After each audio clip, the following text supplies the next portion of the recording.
ஓம் சக்தி. என் அன்பின் பிரியமே, உன்னுடைய வாழ்க்கையை வாழ வேண்டும் என்று நீ கடுமையாக போராடி கொண்டிருக்கின்றாய். ஆனால் உன் வாழ்க்கையில் எதிரிகள் அதிகமாக இருக்கிறார்கள். அவர்களோ உன் வாழ்க்கையை அழிக்க வேண்டும் என்று போராடி கொண்டிருக்கின்றார்கள். உன்னை சந்தோஷமாக வாழ விடக்கூடாது என்று போராடி கொண்டிருக்கின்றார்கள். உன்னை அடியோடு அழித்து விட வேண்டும் என்று அவர்கள் பலவாறு முயற்சி செய்து கொண்டிருக்கின்றார்கள். அவர்கள் எதிரிகளா நண்பர்களா என்று கூட உன்னால் கண்டறிய முடியவில்லை. ஏனென்றால் நீயோ வெளுத்ததெல்லாம் பால் என்று நம்பிக்கொண்டிருக்கும் பிள்ளை. யார் உனக்கு துரோகம் செய்கிறார்கள், யார் உனக்கு நல்லது செய்கிறார்கள், யார் உன்னை புகழ்ந்து கொண்டிருக்கிறார்கள், யார் உன்னை இகழ்ந்து கொண்டிருக்கிறார்கள் என்று தெரியாமல் வாழ்க்கையில் நீ போராடி கொண்டிருந்தால் என்ன பலன் கிடைக்கும் தங்கமே?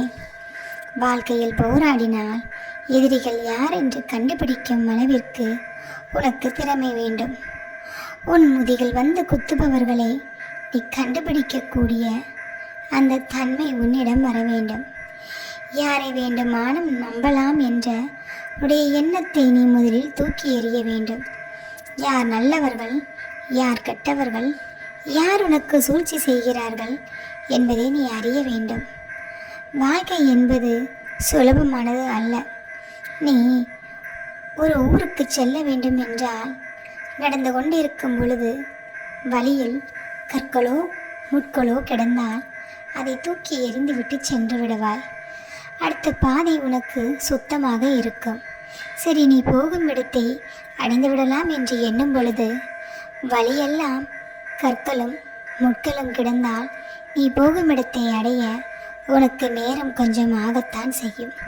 சரி, பாதையில் போய்கொண்டிருக்கும் பொழுது ஒரு பெரிய ஆழமான கிடங்கு வருகிறது.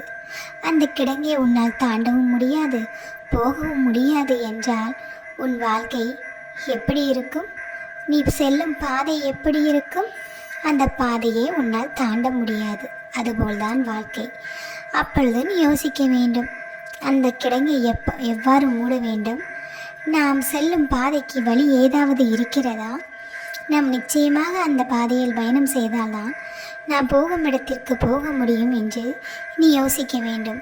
யோசிக்காமல் அப்படியே திரும்பி வந்துவிட்டால் நீ போகும் இடத்திற்கு உன்னால் போக முடியாது. அப்படித்தானே? அது மாதிரிதான் வாழ்க்கையில் உனக்கு துரோகம் செய்பவர்களை நீ கண்டறிய விட்டால் உன் வாழ்க்கையில் போராடியும் உனக்கு எந்த ஒரு பலனும் கிடையாது. நீ போராடி கொண்டே இருக்க வேண்டியதுதான். எதிரிகள் வஞ்சகம் செய்து உன்னை அழித்து கொண்டே இருக்க வேண்டியதுதான். அதனால் வஞ்சகம் செய்யும் நபர்களை உன் வாழ்க்கையில் இருந்து தூக்கி எறிய வேண்டும். ஒருவர் நல்லவர் இல்லை என்றால் அதனை கண்டறியும் பக்குவத்தை நீ கையாள வேண்டும் தங்கமே. யாரை நல்லவர்கள் என்று நீ அறியாமல் உன் கூடவே வைத்திருக்கிறாயோ அவர்களே உனக்கு குளிபறிக்க நேரிடும். உன் வாழ்க்கை இப்படி மோசமாக போய்கொண்டிருக்கிறது என்றால் உன் கூடவே இருந்து உனக்கு துரோகம் செய்யும் அந்த எதிரிகள்தான். அந்த எதிரிகளை கண்டறிவதற்கு உனக்கு சில வழிகளை நான் காட்டுவேன். அந்த வழிகளை காட்டும் பொழுது நீ அதனை கையில் எடுத்துக்கொள்ள வேண்டும்.